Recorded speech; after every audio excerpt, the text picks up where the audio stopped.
오늘 여기 들어오다가 너무 놀랐습니다. 예배당이 너무 아름답게 잘 지어진 이 모습을 보고 제가 배가 불렀어요. 밥을 안 먹어도. 우리 한 목사님은 과거 저와 같은 교회에서 사역을 좀 했습니다. 그래서 너무너무 잘 압니다.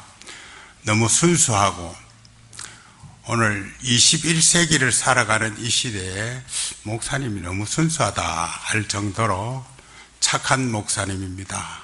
그래서 이렇게 사역을 하는 가운데 이전의 건물 거기도 지었죠.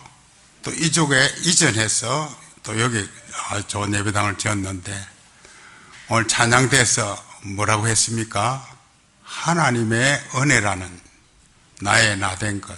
예배당을 건축하고 이렇게 이전해서 여러 가지 어려운 일이 있었지만 좋은 조건에서 되어진 이런 모두가 목사님의 공로도 장로님들 공로도 아닌 하나님의 은혜입니다.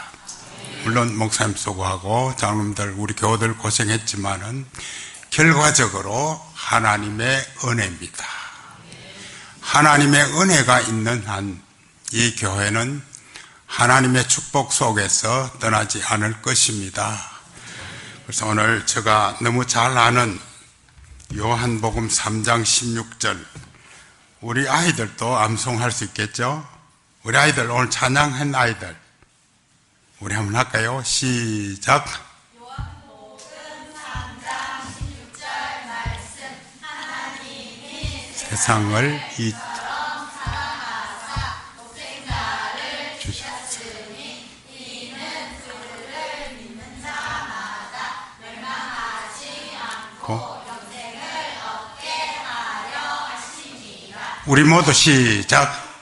하나님이 세상을 이처럼 사랑하사 독생자를 주셨으니 이는 저를 믿는 자마다 멸망치 않고 영생을 얻게 하려 하심이라. 아멘, 아멘. 이 성경은 너무너무 소중한 성경입니다. 물론 성경 모두가 다 귀하고 또 하나님의 말씀으로 우리가 믿고 고백합니다만은 우리가 이 성경은 너무 유명한 말씀으로서 종교개혁가 마르틴 루터는 이 요절을 작은 복음이라 그렇게 일컬어 불렀습니다. 이 요절에 기독교 신앙의 본질이 밝혀 있고 복음의 요약이 되기 때문입니다. 이 말씀은 신학자들이나 아이들에게도 잘 알려져 있고 암송되고 있는 요절입니다. 이 한 절만 있어도 인간 구원 역사에 손색이 없을 정도로 기독교 진리를 총망라하고 있는 그런 말씀입니다. 말하자면은 성경 전체의 요약이라고 해도 다름이 아닙니다. 그래서 이 말씀 하나만 있으면 우리가 있어도 우리 구원에는 조금도 하자가 없을 정도입니다. 왜냐하면 여기가 복음이 있기 때문에 예수 그리스도의 십자가가 있기 때문에 그런 것입니다. 그래서 오늘 요한복음 3장 16절에서 네 가지 복음의 진수를 우리가 찾고 그 말씀 담겨 있는 말씀을 통해서 은혜를 받고자 합니다. 첫 번째로 하나님은 어떤 분입니까? 하나님은 사랑이시라는 것입니다. 성경 가운데 하나님의 사랑을 너무너무 많이 강조하고 있습니다. 그 중에 요한복음 3장 16절이 그 대표적인 구절입니다. 이 하나님의 사랑은 절대적이고 또 무한하고 불변하고 또 영원한 것입니다. 그래서 요한 1서 4장 16절에 보면은 하나님은 사랑이시라고 그렇게 기록하고 있습니다. 하나님은 사랑이시라. 그리고 요한 1서 4장 19절에는 그가 우리를 먼저 사랑하셨다고 그렇게 말하고 있습니다. 오늘 우리가 하나님을 알아서 하나님을 사랑한 것이 아니고 하나님이 먼저 우리를 사랑하셨다. 기독교의 복음은 사람이 하나님을 찾아 나서는 것이 아니라 죄로 타락했고 죄로 죽어 있는 우리 상태에 처절함, 불쌍하고 불행함을 아시고 하나님 편에서 먼저 우리를 찾아주셨습니다. 찾아오셨습니다. 그 대표 요절이 창세기 3장 15절입니다. 하나님께서 벌써 우리가 범죄했을 때에 먼저 아시고 예수 그리스도 독생자를 이 땅에 보내기로 작정하신 것입니다. 바로 하나님의 사랑이시라는 것입니다. 하나님의 사랑은 관념적인 것이 아니라 지극히 구체적이며 현실적인 것입니다.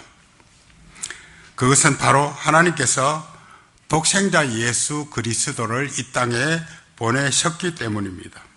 그 사랑이 누구에게 임했습니까? 오늘 본문에 보면은 하나님의 사랑이 임했는데 그 대상이 세상으로 그렇게 말하고 있습니다. 하나님이 세상을 사랑하신다고 했습니다. 여기서 세상은 죄악에 빠진 인생을 가리켜서 세상이라고 말합니다. 타락한 인생, 그 사랑을 받을 자격조차 없는 세상, 죄로 인하여서 무너진 세상, 불순종한 세상, 사랑스럽지 않는 세상을 사랑하신다는 것이 그 사랑의 위대성입니다. 하나님의 사랑이 위대하다는 것은 사랑할 수 없는 죄인, 사랑할 수 없는 세상을 사랑하셨다는 것입니다. 로마서 5장 8절에 보면 우리가 아직 죄인 되었을 때에 그리스도께서 우리를 위하여 죽으심으로 하나님께서 우리에게 대한 자기의 사랑을 확정하셨느니라. 그래서 우리가 죄인 되었을 때, 허물과 죄로 죽었을 때에 하나님께서 우리를 사랑하셨다는 것입니다. 그래서 그 사랑이 바로 기쁜 소식입니다. 죄로 인해서 죽을 수밖에 없고 지옥 갈 죄인인데 하나님께서 그들을 사랑하신다고 말씀하신 것입니다. 그래서 이 소식이 바로 기쁜 소식입니다. 이 땅의 기쁜 소식이라고 말하지만은 진정한 기쁜 소식은 여기밖에 없습니다. 하나님만이 기쁜 소식이고 바로 예수 그리스도가 기쁜 소식인 것입니다. 그리고 그 사랑을 믿는 자에게 구원을 주신다고 하니 이보다 더 기쁜 소식이 어디 있습니까? 기독교를 제외한 모든 종교와 철학은 유익하고 지혜롭고 능력 있는 것으로 보이지만은 거기에는 하나님의 사랑이라는 주제가 들어있지 않습니다. 하나님의 사랑이 들어있지 않는 그곳에 어떤 축복이 없습니다. 인간을 구원할 수 있는 그런 대안이 없는 것입니다. 하나님의 사랑, 분명히 이것은 복음의 진수라는 것입니다. 두 번째로 하나님은 사랑이라는 이 사실을 증명하기 위해서 독생자를 주셨습니다. 이유는 하나님의 사랑이 참이요 진실이심을 보이기 위해서입니다. 하나님 인간을 사랑한다고 하실 때에 그 독생자 예수 그리스도를 이 땅에 보내시지 않았다면 하나님의 사랑이 현실적이거나 구체성이 없습니다. 그걸 믿을 수 없다는 말입니다. 그래서 하나님의 진실, 하나님이 진리임을 보이기 위해서 독생자 예수 그리스도를 보내신 것입니다. 그 사랑의 선물로 독생자를 주신 것은 하나님의 위대한 사랑의 표현입니다. 그래서 그 사랑은 높고 그 사랑은 넓고 깊기 때문에 인간이 그것을 완전히 헤아릴 수가 없는 것입니다. 하나님의 사랑을 어떻게 우리 좁은 피조물인 인생이 헤아릴 수가 있겠습니까? 우리는 하나님의 사랑이 나올 때마다 하나님 감사합니다. 하나님의 사랑을 생각할 때마다 너무너무 감격적이고 감동적입니다. 그렇게 우리는 고백할 뿐이지 그 사랑을 어떻게 우리가 주체할 수가 있습니까? 헤아릴 수가 없는 것입니다. 오늘날 예수 그리스도가 얼마나 오해되고 있는지 모릅니다. 예수 그리스도를 얘기할 때 해방자라 또는 개혁자라 또는 구제자, 봉사자 정도로 소개하는데 이것은 복음은 아닙니다. 왜냐하면 그곳에 하나님의 사랑이신 표현이신 독생자 예수 그리스도가 제외되고 있기 때문입니다. 한번 예수님께서 빌립보 가이사라 지방에서 제자들을 향해서 이런 질문을 던집니다. 세상 사람들이 인자를 누구라 하느냐라고 할 때에 세례 요한 또는 엘리야 또 예레미야 선지자 중에 하나라고 한 사람이라고 그렇게 얘기했습니다.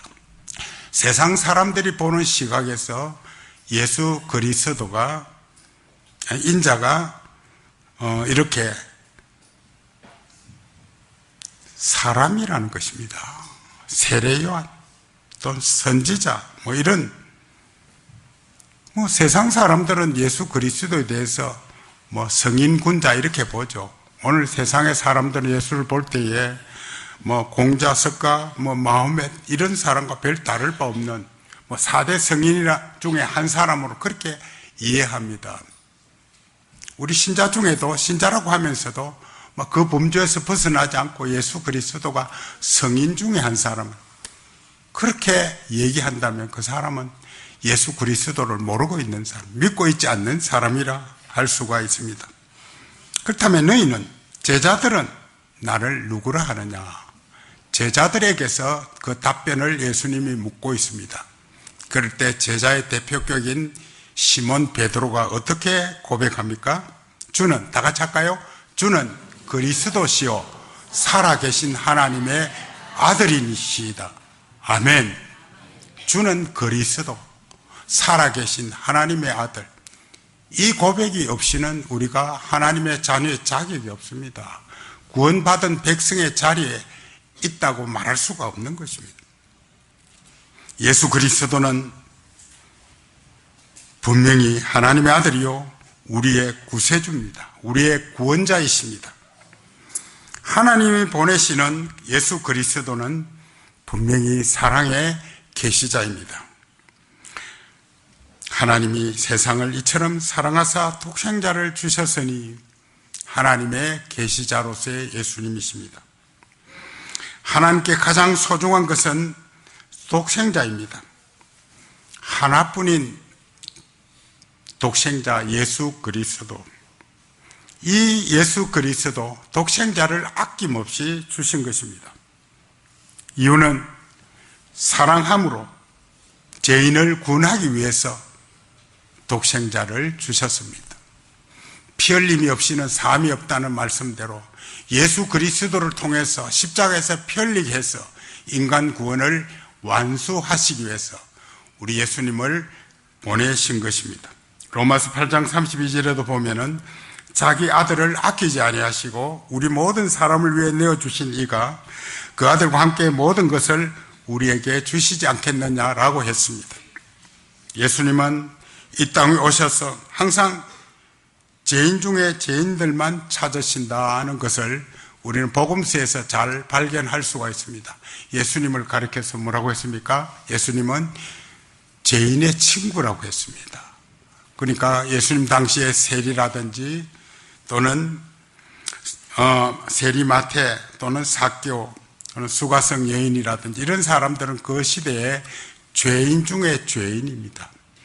죄인으로 지목해서 이 사람들과 상종하지 않으려고 하는 그런 대표적인 인물입니다. 그런데 예수님은 그들과 가까이 하시고 그들과 친구가 되셨습니다. 그럴 때에 예수님을 미워하는 사람들, 종교 지도자급에 있는 서기관들이라든지 바리새인들은 예수님이 죄인과 가까이 하는 것 보고 그들은 참을 수 없었습니다. 예수님을 돌로 치려고까지 하고 예수님을 얼마나 정오하고 미워했는지 그래서 예수님을 십자가에 못 박는데도 그들이 일절했다고 볼 수가 있을 정도입니다. 예수님은 이 땅에 오신 목적이 뭡니까? 잃어버린 자, 죄인을 찾아 뭐라고요? 구원하기 위해서 오셨기 때문에 예수님은 분명히 죄인의 친구이십니다.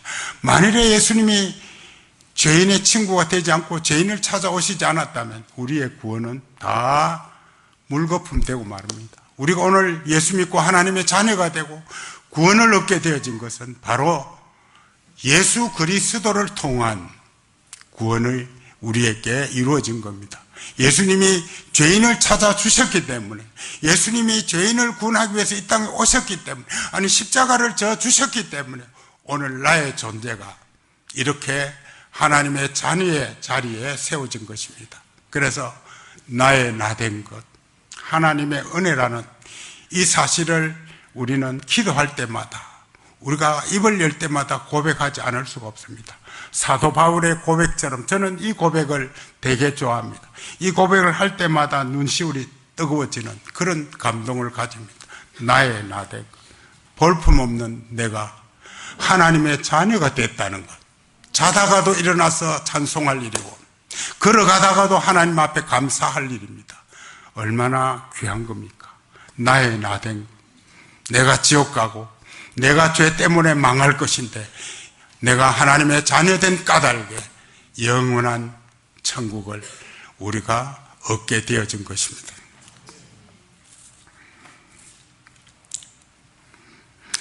예수님은 이 땅에 오셔서 죄인을 찾아주셨습니다. 분명히 예수님은 잃어버린 죄인을 찾아 구원하시기 위해 오셨습니다. 이것이 기독교 복음의 진수입니다. 세 번째로 또 한 가지 복음의 진수는 믿음이라는 것입니다. 우리가 교회 생활하면서 믿음이라는 말을 많이 합니다. 믿음. 뭐가 믿음입니까? 로마서 2장 1절 8절에 보면은 허물과 죄로 죽었던 자라고 기록하고 있습니다. 우리는 허물과 죄로 죽었다. 예수 믿기 전에는 우리는 죽어 있는 사람입니다. 이런 얘기를 믿지 않는 사람들에게 얘기하면은 정신 나갔다고 얘기하고, 내가 본인이 살아있는데 뭐 죽었나? 우리가 예수 처음 믿고 들어온 사람도 그 얘기 들으면 오해합니다. 내가 왜 죽었는가? 살아있는데 말도 하고 다니기도 하고 호흡도 하는데 내가 영적으로 예수 그리스도를 만나지 못한 사람, 예수 그리스도를 영접하지 못한 사람은 다 죽어 있는 사람입니다. 지금도 예수 믿지 않는 사람은 영적으로 죽어 있기 때문에 그 상태 그대로 놔두면 멸망하고 맙니다. 영원한 지옥불에 던져집니다. 그러니까 우리가 참 영적으로 살아야 되고 예수를 믿어야 사는 것입니다. 구원 얻는 것입니다. 그래서 우리의 구원의 길은 오직 믿음뿐입니다.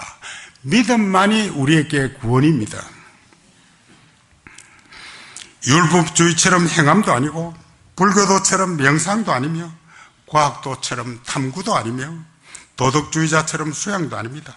오직 믿음이 우리의 구원의 길입니다. 믿습니까? 믿음이 우리의 구원의 길이라는 것입니다. 그런데 이 믿음도 우리가 그냥 믿음할 때 내가 예수를 믿었다, 내가 어떻게 하다 보니 믿음을 가졌다, 그렇게 생각하기 쉬운데 성경은 그렇게 말하고 있지 않습니다. 믿음도 하나님께서 우리에게 주셨습니다. 에베소 2장에 보면은 뭐라고 했습니까? 믿음을 선물이라고 했습니다. 하나님이 믿음이라는 선물을 우리에게 주어서 우리가 믿게 된 거예요. 그렇게 생각 안 합니까? 내가 믿었습니다. 내가 믿어 구원 얻었습니다. 물론 그런 면도 의지적으로 얘기할 수 있지만은 깊이 들어가면 성경적으로 얘기하려면은 그 믿음도 하나님이 우리에게 주셔서 선물로 주셔서 우리가 믿어 의에 이르게 된 겁니다. 구원 얻게 됐다는 말입니다. 그러니까 하나님의 은혜라는 고백을 안 할 수가 없습니다. 모두가 하나님의 은혜입니다. 얼마나 축복입니까? 세상에 많고 많은 사람들 중에 이 온산읍 안에도 많은 사람들이 살고 있지만 교회 나오는 사람 그리 많지 않습니다. 그 중에 내가 잘못 걸려 들어왔나? 우리 장로님 잘못 걸려 들어왔습니까? 내가 여기 왜 걸려 들어왔는가? 아닙니다. 하나님의 은혜로 내가 오늘 이 한길교회 속에, 공동체 속에 내가 자리하게 되고, 여기 오늘 또 주일날에 예배하게 되고, 하나님 앞에 은혜를 받게 되고 복을 받게 되어지는 이 자리야말로 이보다 더 크나큰 복이 이 땅 위에 어디 있습니까? 이것이 은혜입니다. 모두가 하나님, 모든 것이 다 은혜입니다. 은혜라고 하면 전부가 통합니다. 하나님의 은혜 빼고는 얘기할 수가 없는 것입니다. 아무리 악한 자라도, 하나님이 세상이 다 버린 자라도 이 복음의 진수를 믿으면 구원을 얻습니다.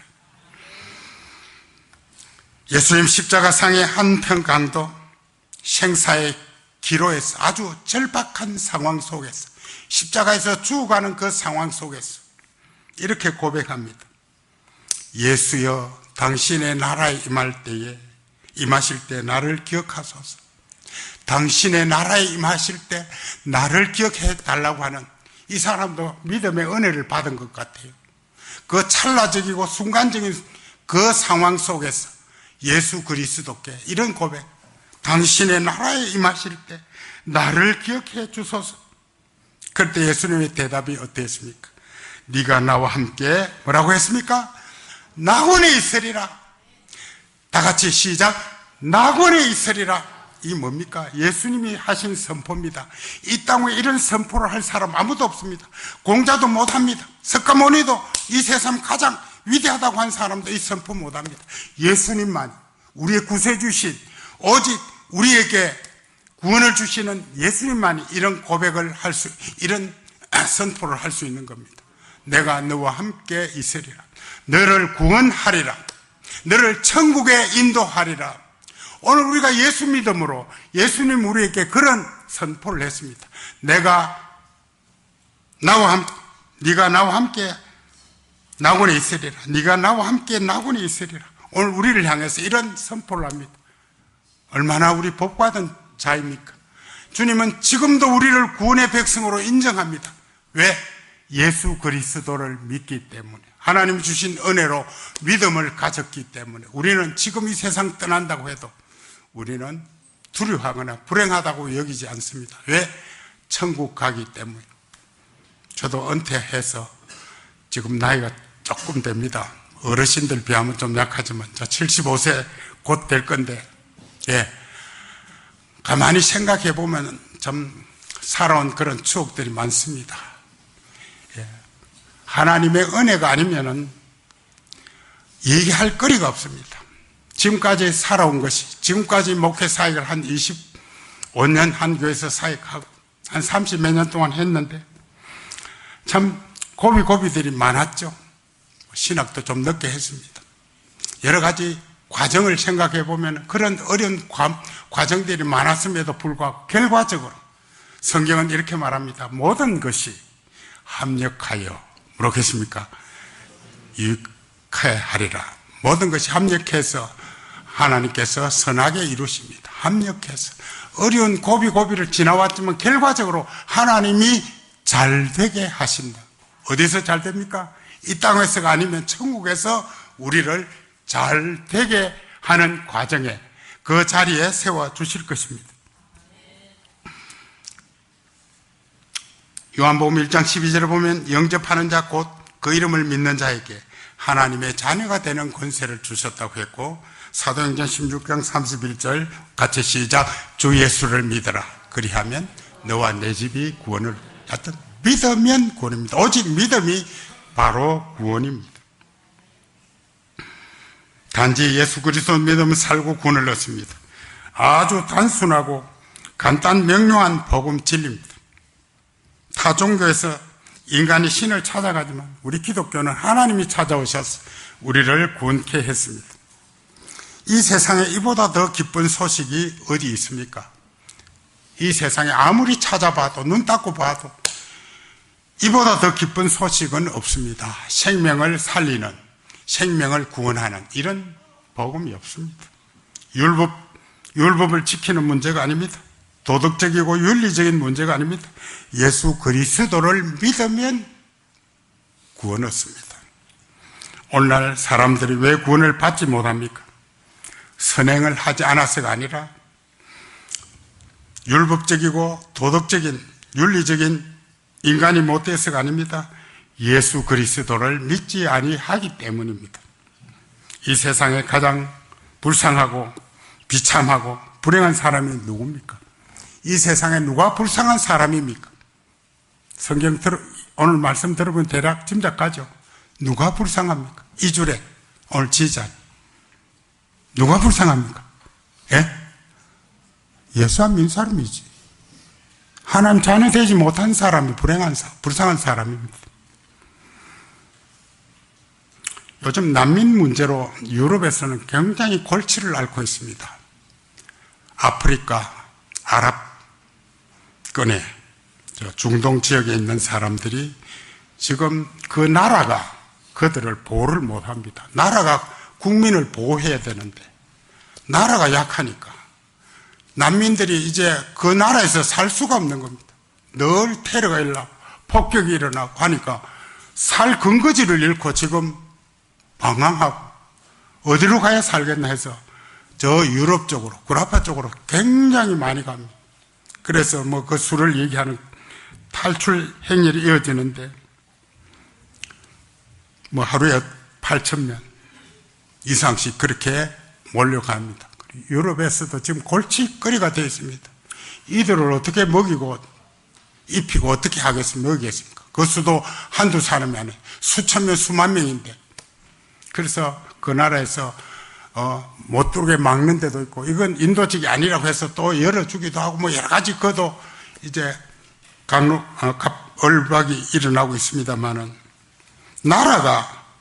한 나라가 그 나라 국민, 백성을 못 지켜주니까 그들은 이렇게 탈출하게 되고, 이렇게 살아갑니다. 얼마나 그들 생활이 피폐하고 고달프고 고생스럽습니까? 자기가 살던 거주지를 잃어버리고 살아간다는 것은 그건 굉장히 고생입니다.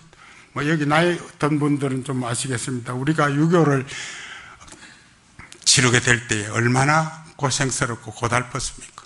자기 모든 전토, 전답, 뭐 집을 다 두고 이렇게 피난길에 들었을 때 그 생활은 이루 말로 다 할 수 없을 정도로 어렵고 힘든 그런 것입니다. 그런데 오늘 제가 하고자 하는 말은 이 난민 고생스럽고 힘들죠. 나라가 못 지켜주니까. 그러나 그들의 인생은 길어봤자 70년에서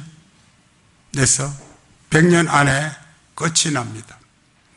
이것이 바로 난민들, 육적 난민이라고 제가 붙여봅니다. 그러나 영적 난민을 한번 생각해 봅시다. 영적 난민은 이 땅 위에서 생이 끝나면 하늘나라에 갈 소망이 있습니다. 오늘 어쩌면 우리가 영적 난민일지 모릅니다. 우리를 가리켜서 행인과 나그네라고 성경은 기록하고 있기 때문입니다. 우리가 나그네 인생길입니다. 우리 인생길을 다 하는 그 순간에 우리는 천국에서 영원히 영생하게 되는 그날이 옵니다. 그래서 오늘 육적 난민은, 육신적인 난민은 불쌍합니다. 예, 하나님이 없는 난민. 오늘 이 땅 위에도 육적인 난민들이 얼마나 많습니까? 예수 안 믿는 사람 전부 다 육신적인 난민입니다. 그대로 놔두면 그들은 전부 다 멸망하고 맙니다. 그러나 영적 난민은, 오늘 예수 믿는, 오늘 교회 오신 여러분은 영적 난민입니다. 우리는 소망이 있습니다. 기대가 있습니다. 왜? 천국이 우리의 것이기 때문입니다. 이 세상에 불행한 사람이 뭡니까? 돈 없고 병들고 명예가 없는 사람이 아닙니다. 예수 그리스도를 믿지 않는 사람이 제일 불행한 사람입니다. 이 세상이 악하고 험해지는 이유가 무엇입니까? 예수를 믿지 아니하기 때문에 이 세상이 점점 험악해 갑니다. 오늘 이 땅 위에 기독교인이 한 1,000만 가까이 되는지 모르겠습니다. 교회가 교회로서 재구실을 해간다면, 교회로서 거룩을 가지고 살아간다면 이 세상을 변화시킬 수 있습니다. 아니, 이 세상을 변혁할 수 있습니다. 그러나 오늘 교회가 교회 기능을 마비했습니다. 교회가 점점 잠들어갑니다. 죄악 세상에 교회가 빠져들고 있습니다. 이런 시대에 주님 오늘 또 이곳에 무슨 말씀하십니까? 의인을 찾고 의인을 찾기를 원하십니다. 의인 10명이 없어 망한 도성처럼 오늘 여기 의인이 없어 망한다고 한다면 얼마나 불행합니까? 내가 예수 믿는데 그것 안 됩니다. 주님이 인정하는 의인, 주님이 인정하는 믿음을 가진 자, 오늘 1000만이라고 하지만 그 중에 그 수가 얼마나 될는지 모르겠습니다. 오늘 교회가 이 시대 풍조에 따라서 죄악의 일로를 걷고 있습니다. 죄악으로 낭떠러지에 떨어져 갑니다. 이제 교회가 이 마지막 시대에 보루인데 교회가 바로 서야 합니다. 교회가 개혁이 일어나야 합니다. 교회가 교회다워야 합니다. 그럴 때 한국이 희망이 있습니다. 이 나라 미래가 있습니다. 남북 통일도 축복 가운데 이루어질 수 있습니다. 교회가 잠잠하고 잠들면, 교회가 병들고 타락하면 이제 기대할 곳이 없습니다. 교회가 마지막 보루입니다. 교회가 무너지면, 교회가 제 기능을 잃어버리면 이 시대에 뭘 기대할 수 있습니까? 하나님의 역사는 교회를 통해 역사합니다. 피 흘려 세운 교회를 통해서 하나님의 나라를 확장해 가기를 기대합니다. 그 소원에 우리가 부응해야 합니다. 그 소원에 우리가 발맞춰야 합니다. 오늘 우리가 곰곰이 이 시간 내가 예수 그리스도를 고백하고 믿고 있는가, 그 화살을 타인에게 돌릴 것이 아니라 내가 자문해야 합니다. 내가 과연 교회 다니면서 믿고 있는 자인가? 교회 다니면서 이방인일 수 있습니다. 말세 믿음을 보겠느냐고 주님 단식하셨는데 그 초점을 내게로 맞춰서 늘 내가 오늘 또 바로 하나님의 자녀로 하나님을 믿는 믿음을 가진 자로 살아가고 있는가, 이런 자문을 통해서 우리 신앙을 신앙되게 하고 신앙을 성숙하게 올려가는 그런 삶을 살아야 합니다. 이제 마지막으로 더 나아가서 복음의 진수는 영생이라는 것입니다. 영생. 우리가 마지막 종착점이 영생입니다. 제가 신학교 다닐 때 박윤선 박사님 교수였는데 이분이 우리 학교에서 와서 집회를 하는데 신학자가 별로 그런 얘기를 많이 안 하는데 이분은 설교하는 설교 요지 중에서 천국에 대한, 성도의 영생에 대한 부분을 굉장히 강조하더라고요. 예수 믿는 사람에게 주어지는 결말이 영생이다, 구원. 그때 학생들이 상당한 은혜를 받았습니다. 영생은 멸망의 반대 표현으로 하나님과 연합하고 교제하는 상태를 영생이라고 말합니다. 여기 영생, 천국이라고 말할 때 이것은 현재적인 것과 미래적인 것 두 가지로 나눌 수 있습니다. 신학적으로 조금 어렵겠습니다만은 하늘나라의 현재적인 것은 내가 예수 믿고 예수를 고백하고 믿는 그 순간에 벌써 천국이 내 마음속에 이루어졌습니다. 예수 믿는 순간에 우리는 천국 가지 않았어도 벌써 천국이 내 마음에 임했습니다.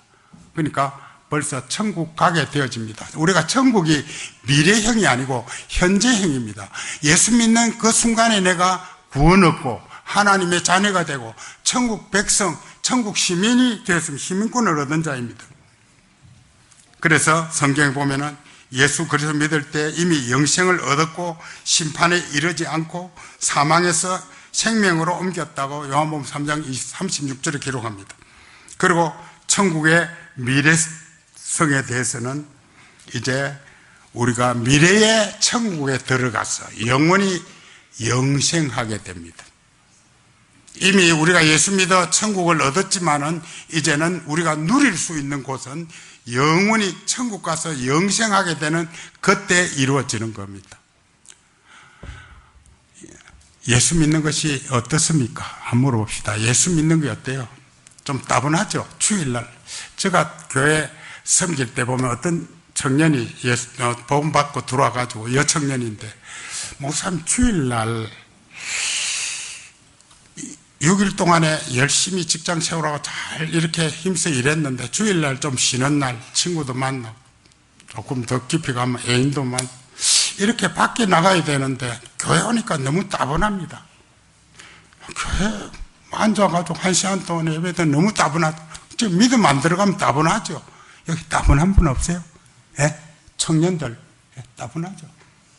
지금 밖에 가면 화려한 곳이 많은데, 갈 때 많은데, 주일날 와가 1시간, 어쩌면은 하루 종일 수 있겠네. 따분한 것 같지만은 믿음이 들어가고, 복음의 자리에 정착해 있으면은 따분한 것이 아니고, 가볍고 행복합니다.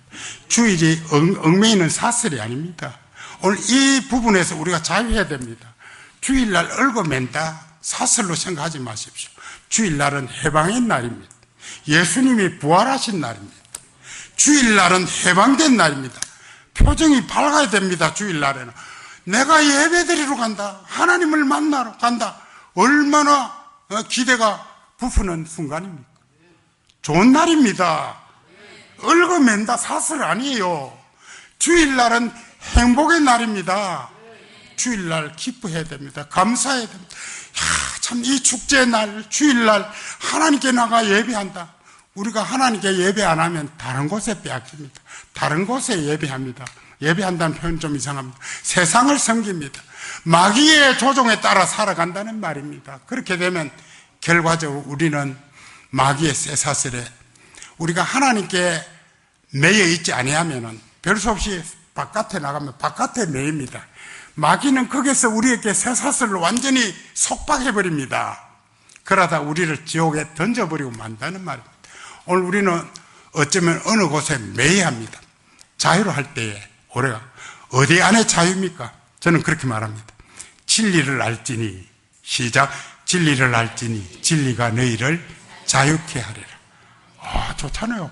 진리 안에서 자유, 하나님 안에서 자유, 그리스도 안에 자유, 마음껏 자유를 향유할 수 있는데 어디서 자유를 누리려고 합니까? 바깥의 자유는 마귀의 속박이 기다립니다. 마귀의 사슬이 기다립니다. 불행해집니다. 물고기를 얘기할까요? 내가 섬기던 교회 갔던 목사님 또 그 얘기하니까, 물고기가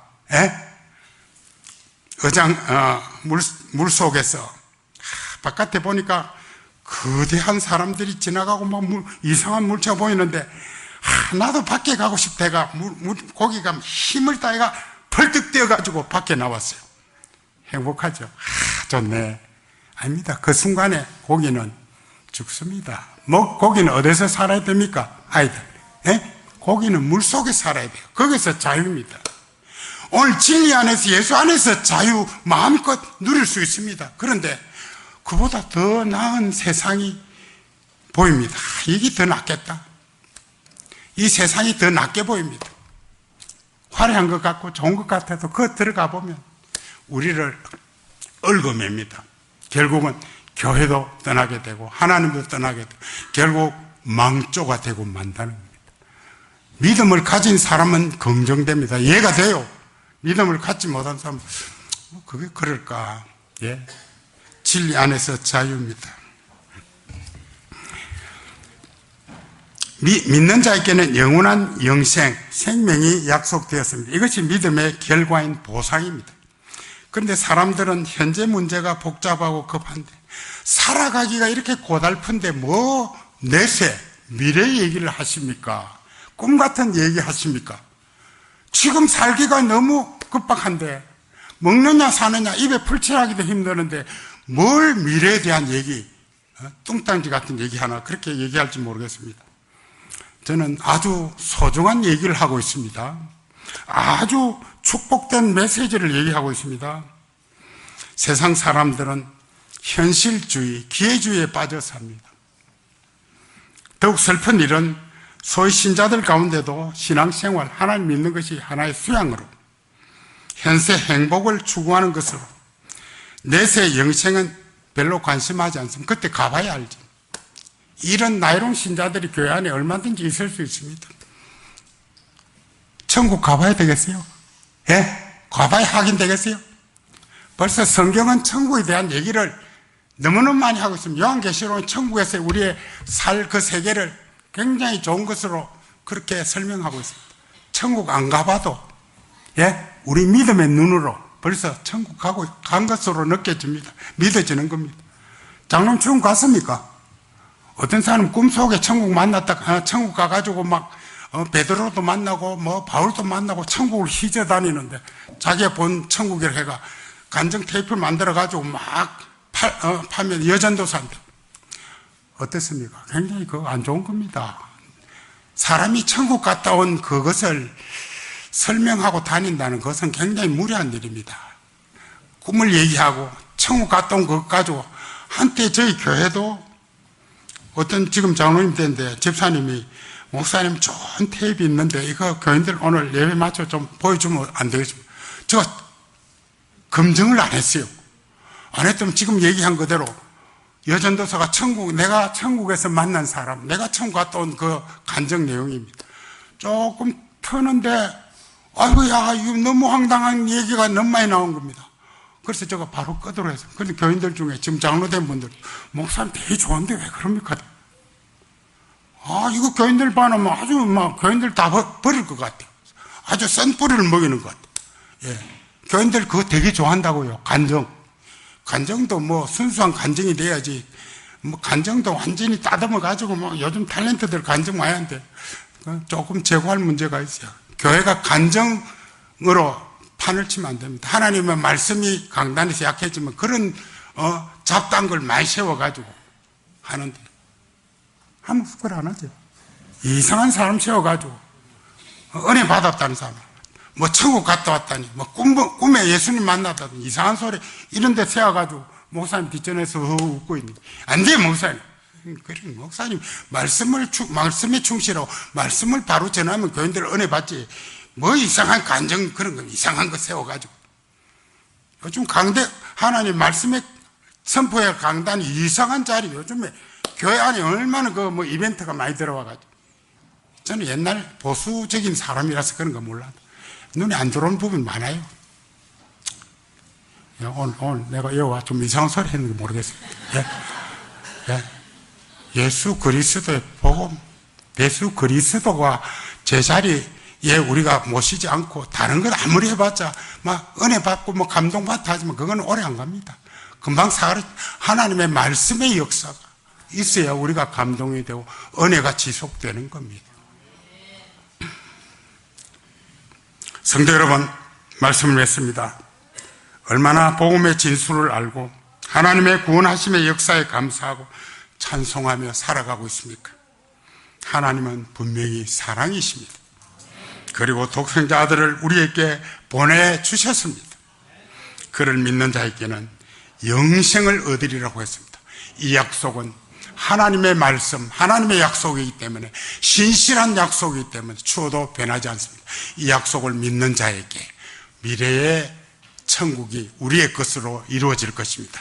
그날을 기대하면서 오늘도 믿음의 행진을 힘차게 해가는 우리 성도들이 다 되기를 바랍니다.